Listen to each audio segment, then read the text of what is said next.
Welcome into Coach's Corner, live again.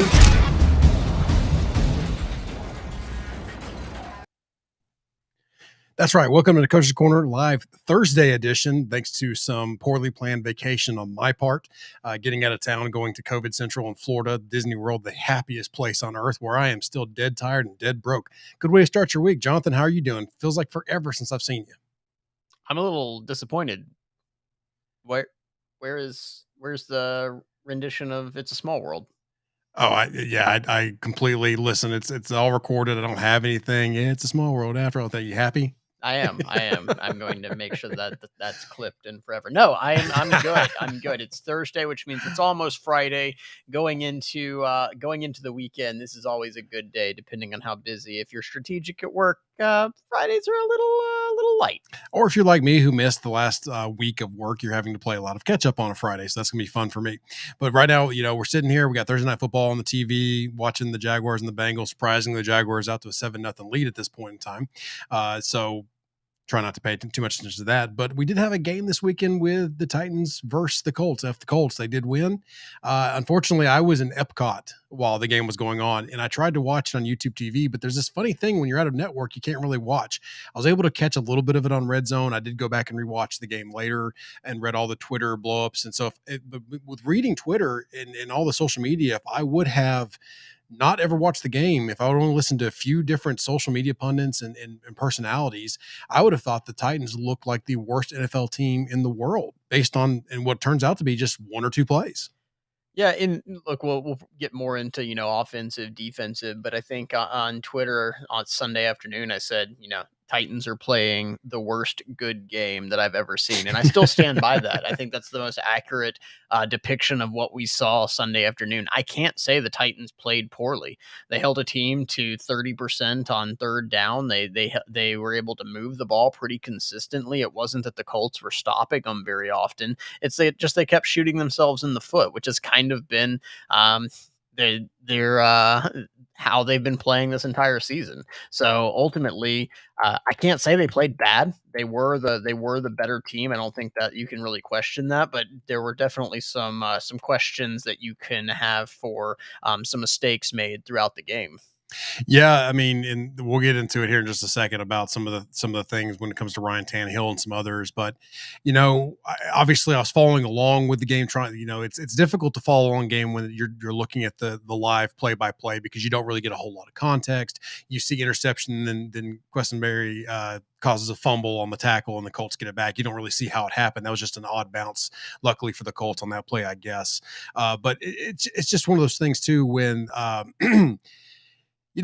I said also I think that the Titans were lucky that with the three turnovers. Let me start over. I said that this felt like a game the Titans should have lost by two scores, and I don't mean like blown out. I mean like by 10 points or something by two possessions because of the way it panned out. But luckily they're playing the Colts and they were able to keep the Colts out of the end zone and only give up field goals. So I don't disagree with that looking back, even though after I've watched the game, I don't feel as harshly about that tweet. But where I was going with that was basically when you have three turnovers in an NFL game and you get none from the other team, you can't expect to win that game.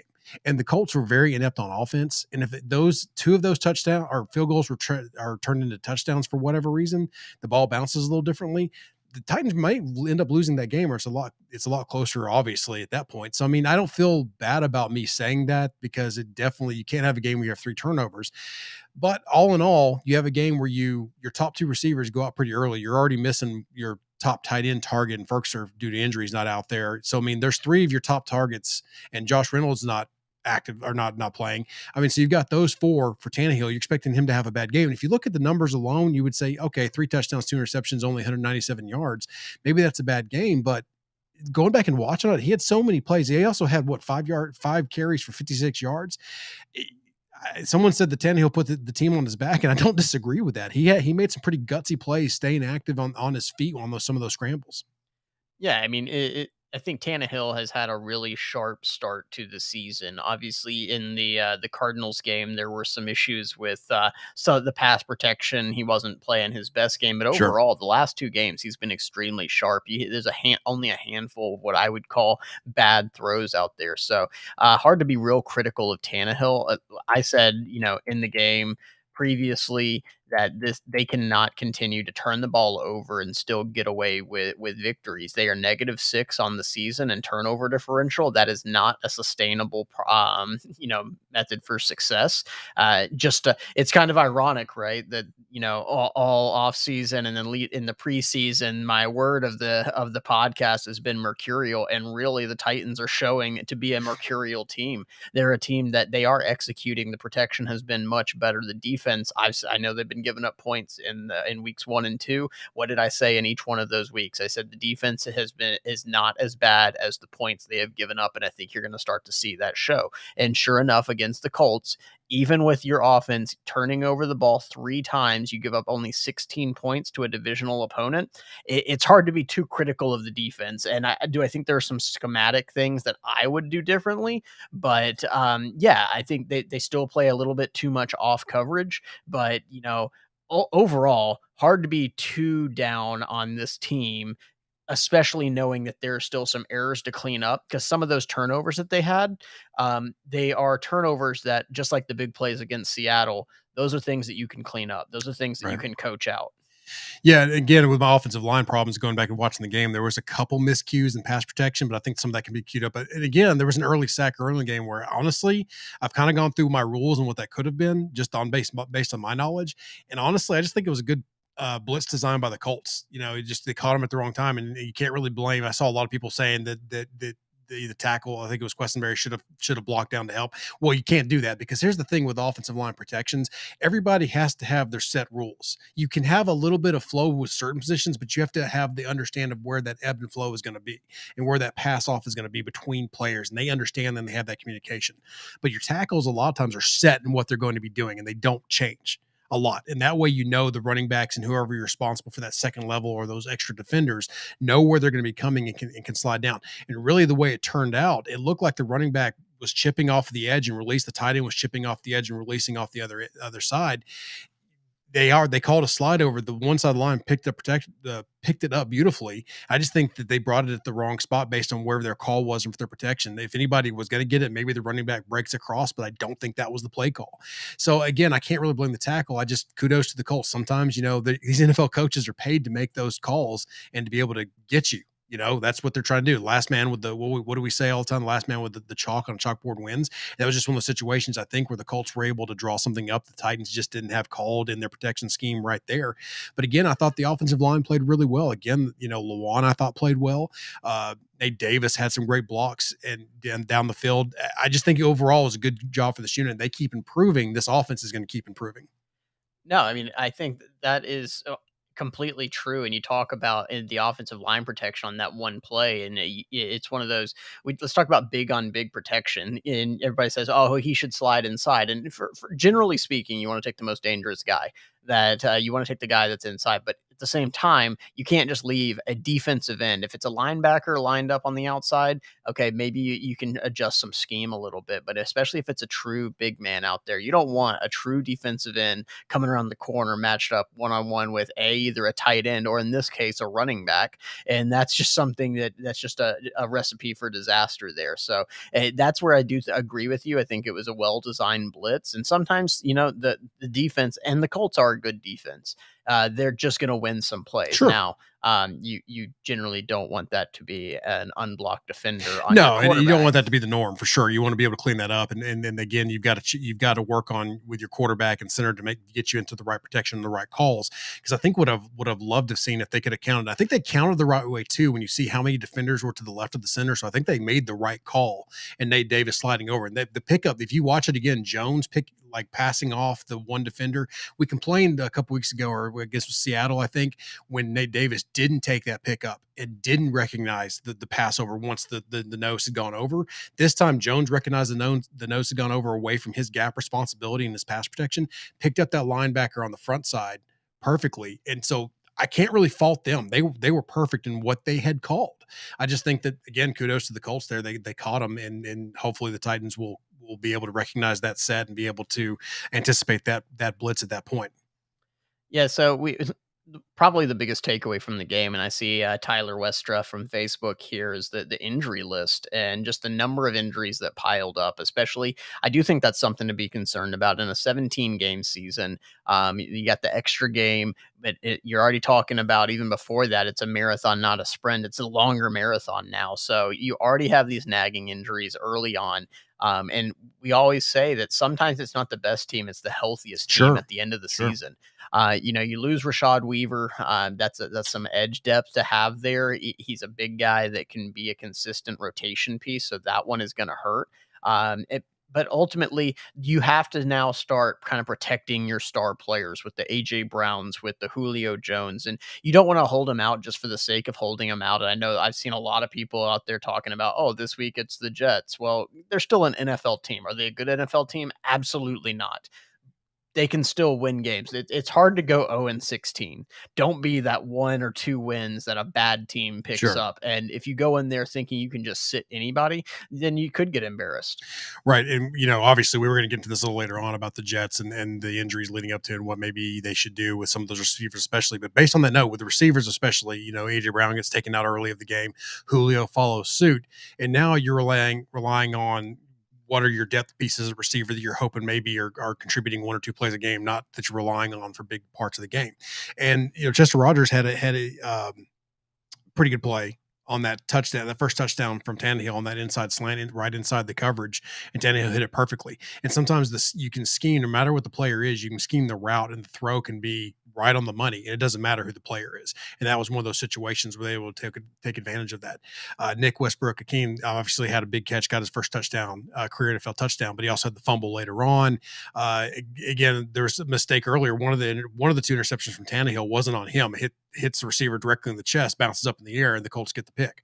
So that one's not on Tannehill. The one that was on Tannehill, to Hudson, it looked like I think it was Hudson. The tight end was the It target. was so they went into a scramble drill. Everybody had finished their routes. Both McNichols and Hudson had been in pass pro and had set up there. So it's really a confusion. And then both McNichols and Hudson kind of realized, oh, we're in the same spot. They Right. split right at the bad Right when time. he was So throwing it. So I mean, yeah, if you would listen to again, well, we'll get into that. That's where I was getting with it. With the fact that Tannehill had these targets and these receivers to throw to, and still had the game that he did is pretty impressive to me.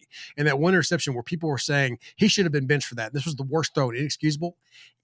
Take the situation and look what happened. First of all, you're not benching your starting quarterback over one interception. I don't care what your level is. I don't care. You're not benching your starter off of one interception, not with the track record he has. It's not that interception. You bench him because there's been 7 interceptions like that, or there's been 7 interceptions in a row that were poor choices. But let's analyze that throw. Why was it so bad to certain people? And I'm talking about Jared Stillman when he went on a rail about how Tannehill was terrible on that. well, speaking of rail, let me just say something. Nashville, I'm pleading with you. Stop letting Jared Stillman get listens and clout chasing on the backs of other media members in this market. He says things just to rile people up. That's it. The only reason that he still has a show is because people are dumb enough to give him the actual recognition and the time of day. There are stupid people all over this planet. He just happens to have a mic in his face. But again, if you look at the situation, as you were saying, it was a fire drill. Tannehill had great protection. He was there, still trying to make a play. Is one of those that he probably should have scrambled, and he held onto it. He threw it late. Both receivers that he was thrown to in the area realized that they shouldn't be next to each other because you never want to have more than one receiver in the same area because that's more defenders in the area. And so the general rule is that you have your levels and you have your concepts where they break out. So they both broke out typically, and now the culture just there for the easy pick. And basically, I think Dom's pointing out here, what did he say? And I'm paraphrasing all this because Nope. Nope. Go to Twitter and you can find it. We're done. Dom, Done. you're gonna find it. Sorry. So, but my point is, you don't bench your starting quarterback off of that play. And as a coach back in the day as well, even when you had a competition, when you were going back and forth, you still gave a guy plenty of chances to make those mistakes and learn from it because you don't take someone out after making a mistake. It's a dumb comment.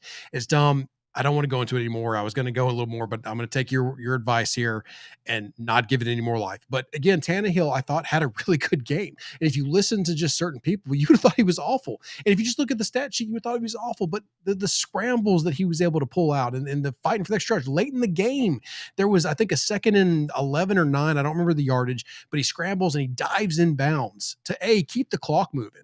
and B, get the first down, which was much needed at that point in time. So Tannehill had some guts on the day where he didn't have his star help on the outside. And Henry had a good game, 28 carries, 113 yards. And I'm not going to take anything away from him. I think he was 3 for 31 receiving as well. You keep seeing that trend coming up. And that's a good sign as well. So he contributed big time. But Tannehill's guts, I really think propelled this team on.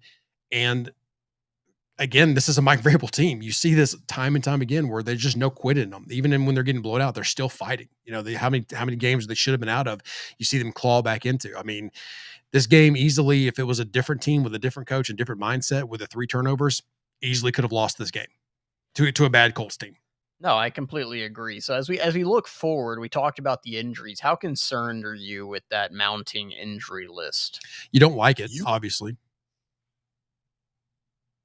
Don't know what that Got was. a weird sound there. I've got a ghost in the machine here. Sounded like Lebowski there for a second. But anyway, you don't like it. Obviously, you want the healthiest team you can possibly have. But again, you're coming into the stretch of you've got the Jets up next, and then you've got, I think it's the Jags. So you've got the Jets and the Jags, arguably the 2 worst teams in the NFL this year.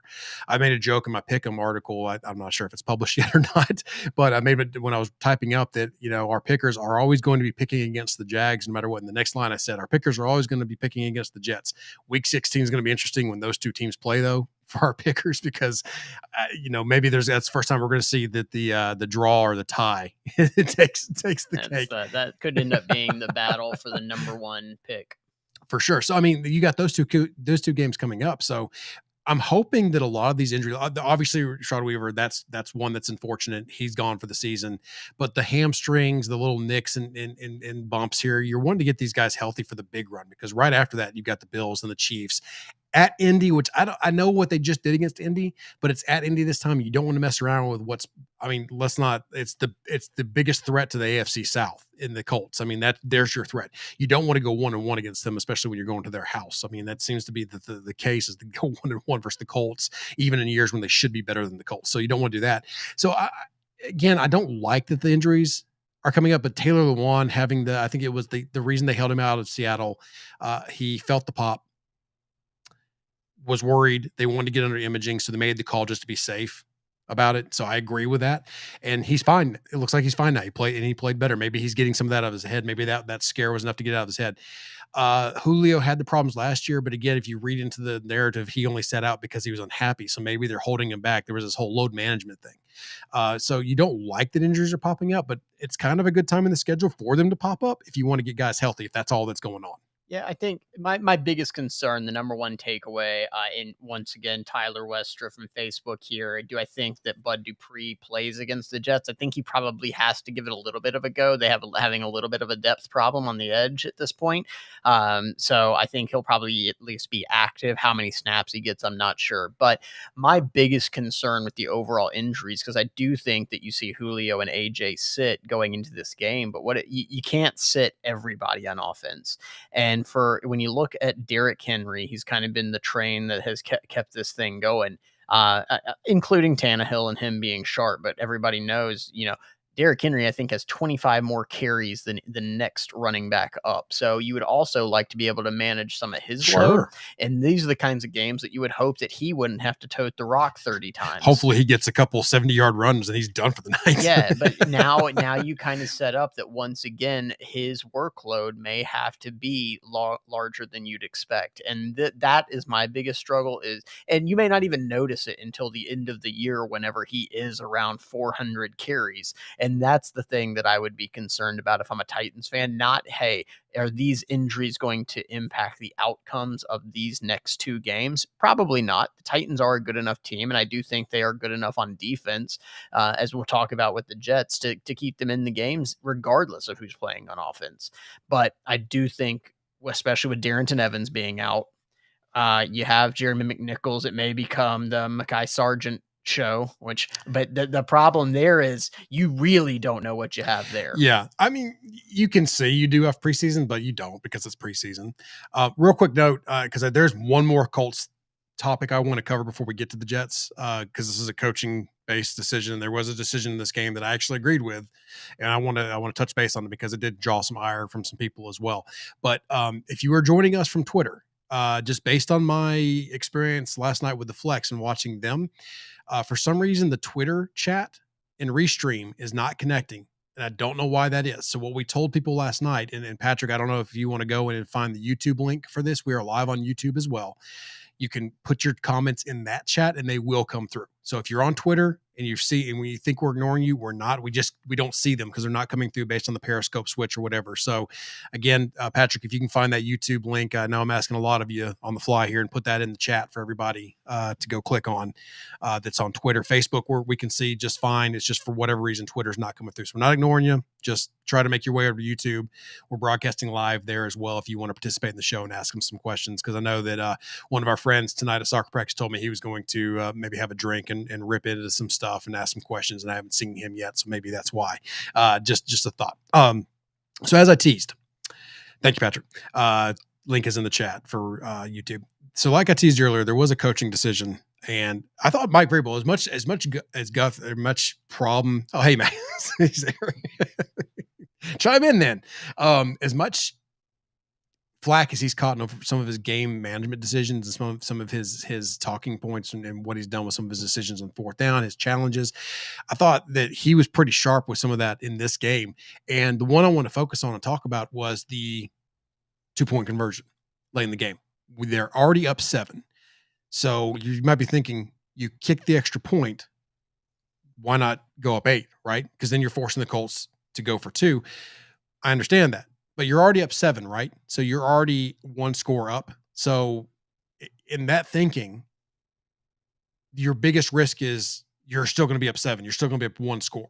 So the pressure is still on the Colts, whether they want to go for 2 to try to win the game or to tie it. I love the decision because essentially you're potentially ending the game right there, because you're going up 2 scores. And now you're putting a lot more pressure on the Colts. And as you can see, it didn't work out for them, obviously. Now, obviously, the Titans still had to get a field goal to tack back on to go back up by 9 later on in the game. But I love that decision to go up by 2 there.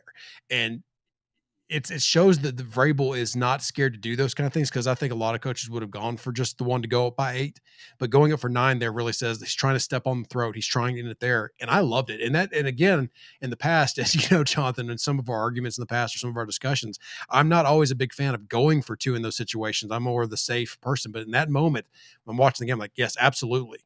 The way this game has gone, go for 2 there. Yeah, I'm generally indifferent on that decision given the circumstances. I could go either way, and I know the statistics pretty much back that up as well. As pretty much a 50-50 shot. I like it in the sense of the feel of the game, and the fact that the Titans were moving the ball. And, you get down there, and that kind of read option look from the Titans is when they run it. And frankly, because they run it so not very often. Infrequently, there's the word. I can say mercurial, I can't say infrequently. The fact that they do that so infrequently, it makes it even harder to stop, because you're not spending a ton of time defending it and practicing against it if Sure. you're the opponents. The other reason that I think it probably was a good decision for them is, although Randy Bullock has been somewhat consistent, everybody knows about the Titans' kicking woes, and so that extra point is not exactly automatic. I feel better with a 2-point. Here is the reason that I do think that it was a riskier move than people are talking about. And that is because had they missed that, you say, cool, the Colts go down, they'll kick the extra point to tie it and go to overtime. There's one thing I will say about Frank Reich. Had they missed that and they were up by 7, I don't think there's any chance in the world that Frank Reich was going to go to overtime had they been able to drive down there and get a touchdown. He was going to go for 2 in the score. Oh, I don't doubt it. I don't doubt it. Yeah. And so that's the risky part of it. Now, I'll also say, if you're Vrabel, you're kind of doubling up in the situation by saying my defense has been performing well enough. We've given up 16 points despite 3 turnovers, that they're not going down to score a touchdown anyways. So and if they do, they're probably not going to score 2 on it, just based on how this day has gone, or at least it's unlikely. Yeah. So I tend to think, don't incentivize them to go down there and win the game. But at the same time, it really is a toss up kind of a decision. So I think in that situation, the way the Titans had been moving the ball, it's probably the right decision. Sure. And that's what I'm saying. Like, I loved it in that moment. A different situation. Maybe I don't love it against a different offense, but there, I think I really did. I did the way that the Titans defense has been playing. And one other quick note, Christian Fulton has been fantastic. Man, he continues to produce week in and week out at the corner position, and this is a team where we've said that they need help at corner. In the past, they can't cover anybody. They just Malcolm Butler's your best corner, and that's not say I mean, that's not the best saying in the world. Now they've got pretty competent coverage out there, and it's pretty nice to see. And then you mix that with what's been a fairly active pass rush, even with a watered down Bud Dupree so far. This defense definitely looks like it. David Long, I thought, had a good game too. Just Yeah, going back and watching it. Yeah, defense overall, I mean, they still played off coverage a lot. I didn't necessarily like that considering the fact that you knew Carson Wentz was going to try and get rid of the ball the second that he got it. But they did make one adjustment about halfway through the game where they decided to start playing Christian Fulton in press coverage on the single receiver top side. And so that took away one of the easier passes that they were going to have. And then the other thing, this Titans defense is doing better than the defense did last year. And it's kind of been a staple of Vrabel's defense is we're okay giving up a completion, go up and tackle. Sure. No missed tackles. And right now, this defense is tackling at a much higher rate than they did last year. And some of those plays, you're okay giving up 5-6 yards, keep the ball away from the sticks, and let them try and do it again. So I do think this defense playing a whole lot better. Are there some things I still question schematically a little bit? Sure, but this is just if you get the basics right, the tackling, it solves a lot of problems. My one hope is that the way this defense is playing, they at least, even if they don't continue trending up, just stay with what you've been doing because this offense is going to click sooner rather than later, in my opinion, because Derrick Henry's already amassing. And again, to your point earlier, you hope some of these carries back off just a little bit, but he is having probably his best season, at least earlier than he normally has it. Right. So you got to hope that this offense is going to start clicking a little more with the receivers, with the weapons they have once they get healthy fully and Tannehill the way that he's been playing, and that they can start putting these games away earlier. Now your defense can just be that middle of the road and be fine and be more than adequate. I mean, that is light years beyond the defense the Titans had last year. I mean, and that's got to be the fact that the offense, the thing you were counting on as being uh, at least the same, if not improved, and being the carrier of this team hasn't necessarily been 100% the case so far. Has got to be a good feeling for fans watching and the coaches thinking that once this offense starts picking it up, this defense, the way they've been playing, again, not top 5 defense, but they don't have to be. They just have to maintain and be. I think they're ranked 15th in some things. They're at middle of the pack. That's fine. Again, if they give up a touchdown a game, who cares? They seem to be doing well in the red zone for the most part. And those shot plays against Seattle, you take those away, and Kyler Murray having the game of his life that first game. I mean, this defense has not had a bad season, and that's got to feel good going forward. The biggest impact that this team can do right now is stop turning the ball over. Yes. That's hurt them as well with these short fields as well. So, but again, then speaking of that, that's good transition with the turnovers. They have had a lot of turnovers. They're playing a team that has given the ball away. It seems like what should be a record pace, the way that they're just giving it away. It's like free lunches somewhere. I mean, it's been ridiculous. Zach Wilson, 2 interceptions last game. I know Rantana had 2 interceptions as well, but it just seems to be what did you say? There's a stat earlier that you quoted about the Jets in this offense that they've been putting out there. Yeah, the Jets have not scored a touchdown in 22 straight drives. You hope that continues. The Titans are able to continue that streak for them as well, because that's just not a very good offense right now, the NFL offense. And as I say that, I compared them and the They and the Jags were the worst teams. And now the Jags are up 14-0 over the Bungles at the Bengals as well. So who knows? I mean, this isn't the NFL, so anything can happen. So you don't need to take any team lightly. But again, this team has been given away. In the last game, Zach Wilson, 160 yards with 2 picks and a QBR of 42.6, which isn't good. And then the entire team rushed for 43 yards against Denver. I know Denver historically can have good defenses and has good defensive scheme, but still, I mean, they haven't been good against anybody else either. For 22 straight possessions, like you said, 14 points in their first game, 6 points in their second game, shutout versus Denver. And I don't think Denver's an elite defense by any means. So that's got to be a welcome. Sleep on Denver's defense. Sure, I know, but I don't think they're the number 1 defense in the league. But again, the Jets can't do anything versus them. I think that you can kind of expect similar results, not exact results, but similar against the Titans defense, the way that they've been playing. If there's an opportunity to get turnovers, it's got to be one of those games. And this is a situation where the Jets defense is not a bad defense, but as we've seen previously in Titan seasons, where you can have a good defense, but a lack of any sort of offense, it just starts to wear you down. So I think ultimately, if the Titans can put Zach Wilson, and so this is one of those situations where playing off coverage, I think, is something you may see a lot of. One, Zach Wilson, when he came in here, as one of those things where you kind of expected him to chuck the ball down the field, go for those big plays. But just generally, young quarterbacks don't want to be patient and take what the defense is giving them consistently down the field. The longer a drive goes on, the more likely they are to make a mistake at some point. That's just what most quarterbacks are prone to, and I think Zach Wilson is even more prone than normal. I was not high on Zach Wilson coming out. This is not me taking a victory lap on him. You don't make judgments on rookies after 3 games, let alone 1 game. Chicago, but this is ultimately kind of what you expected out of Wilson. I think they went after a guy because they saw a lot of traits that you see in Patrick Mahomes. What all I'll say, look, the book is not written yet on Zach Wilson by any stretch of the imagination, but there's been a lot of quarterbacks that do things like Mahomes that were not Patrick Mahomes, a lot more than there are that are Patrick Mahomes. So I think with Zach Wilson, he's a guy that has been a little bit all over the map. He tries to make things, and he doesn't have a lot of help on the offensive line. Their best offensive player, their best offensive lineman is Mekhi Becton, and he's out. He's out. So he's running for his life back there. He's trying to force balls up there to get to his receivers. He's missing some weapons. He's missing some slot receivers going into this game. So he's not getting. They're not getting any healthier either. So this has to be a game where, yeah, you could throw some pressure at them, but I just think that this is a game where you got to be able to get pressure with your front four. Yeah. And if Zach Wilson is beating you, then you got bigger questions. Yeah, and the thing too about Wilson not getting help, he's not getting a whole lot of help out of his run game either. With the team's leading rusher is Carter with 89 yards on the season. And that's just, I mean, that's not good. So he's not getting any help there. And then when you become one dimensional like that against a quarterback who's already struggling, that's why you're seeing it as bad as it is.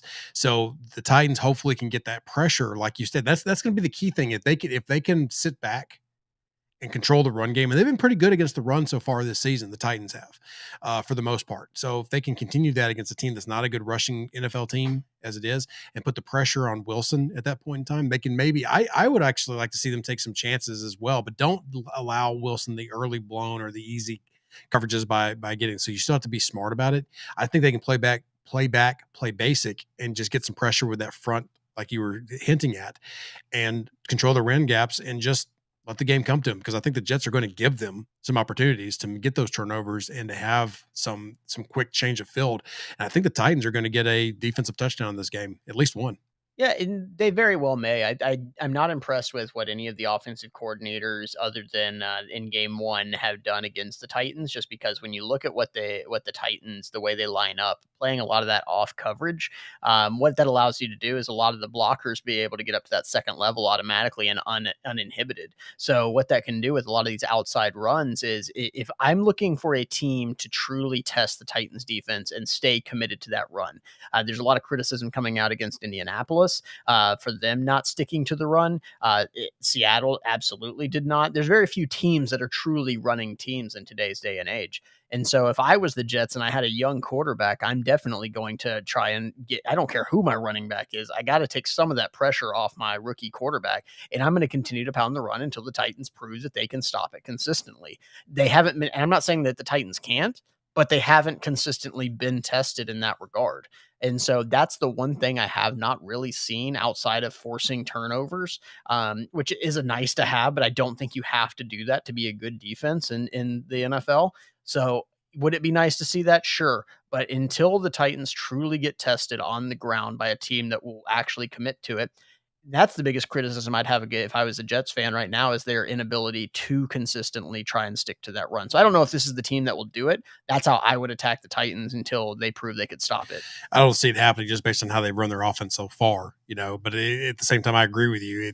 With your quarterback struggling the way that he is, you've got to try to find some ways to alleviate that pressure, especially off a young guy, and they're just not doing it. They're not doing him any favors, I guess is what we're saying.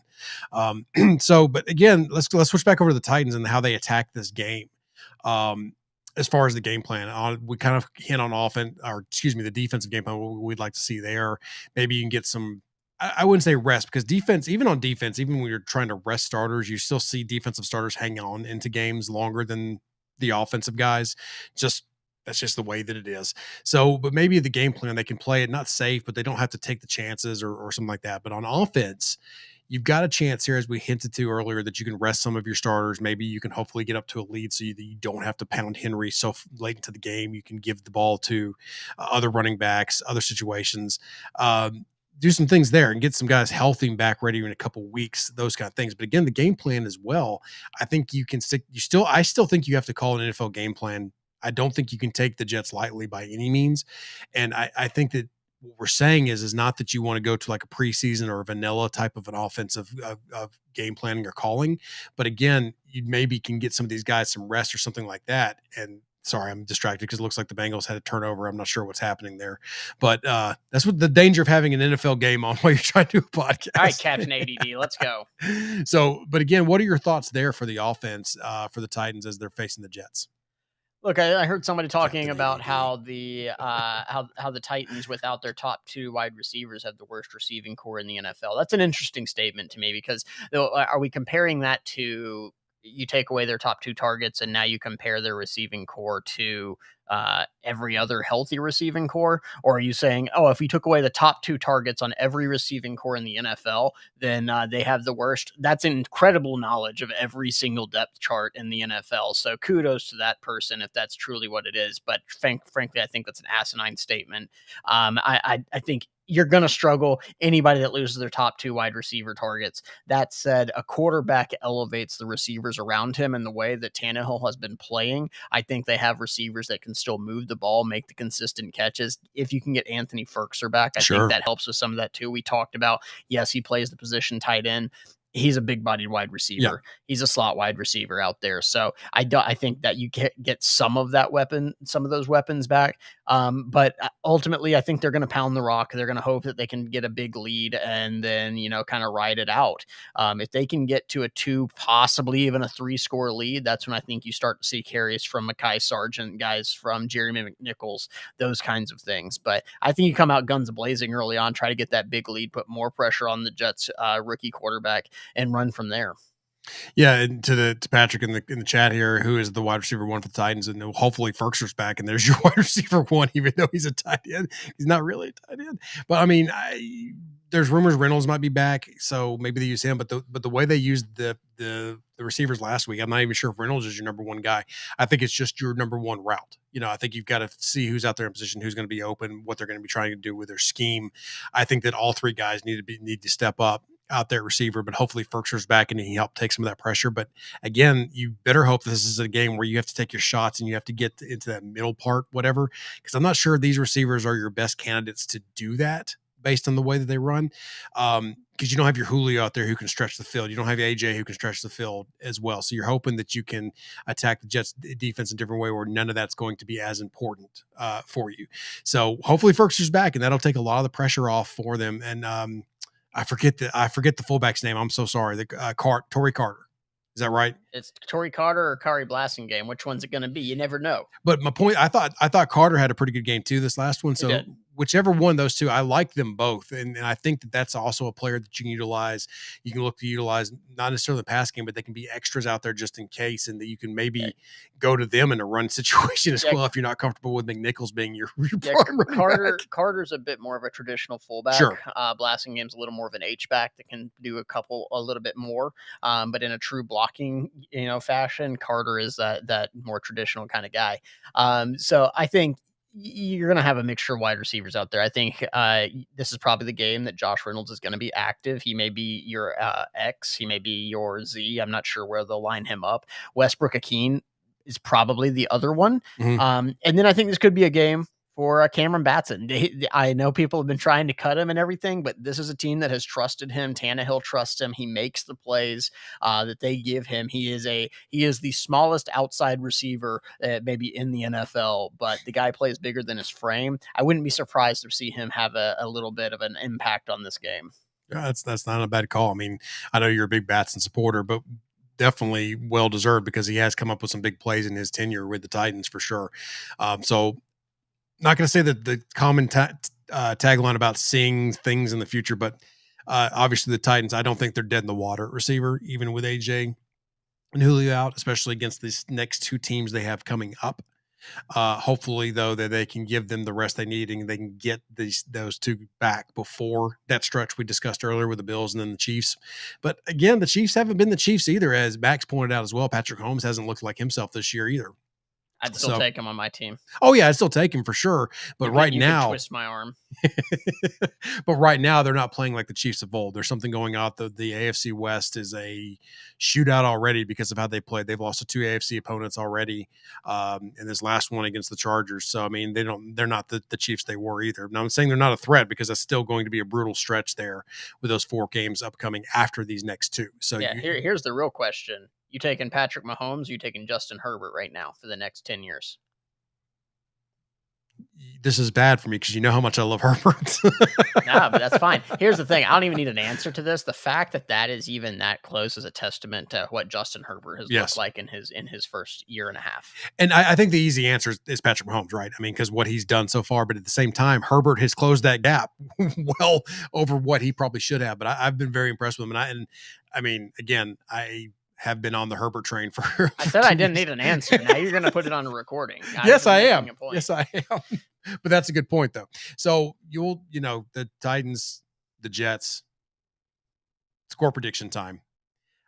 We kind of do this on the fly every week, but what are your thoughts here? What are your feelings on what the score is going to be? I would say, the Titans probably still end up winning by 10, but I think ultimately I would say to channel the Jets, less, less. And by that, I mean less carries for Derrick Henry. Anything you can do to take some of that workload off of him, I think is a major win. If you can do that, rest your 2 outside wide receivers and still get away, but you don't take a loss just to save carries. That is the ideal scenario. You got to get the win first. I think the Titans end up winning by about 10, but I think it's a boring but pretty definitive victory. Okay, not going to put numbers on it. Nope. 27-9 Titans. Cool. Again, I think that's with a defensive touchdown thrown in there based on my prediction earlier, because I think that's the offense just does what they have to do to get out of this game. Is that a touchdown and a safety, a touchdown and missed extra point, and a field goal, or 3 field goals? Whatever that's 3 field goals for the Jets. Okay, so your prediction is that the Jets' streak of no touchdowns will continue to rise and still be intact by the end of the game. Whatever floats your boat. Sure. Yeah, that's my prediction. I gave you 3 options, and that's what you went with.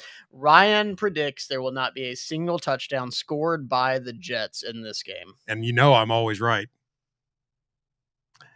Awkward silence there because I'm about 50-50 on some of these. So we'll tune in next week to see what happens there. But again, stretch coming up for the Titans. This hopefully is a good game. Tune in. I'll be back. Halftime hits will be back. Jonathan did a great job holding down the fort.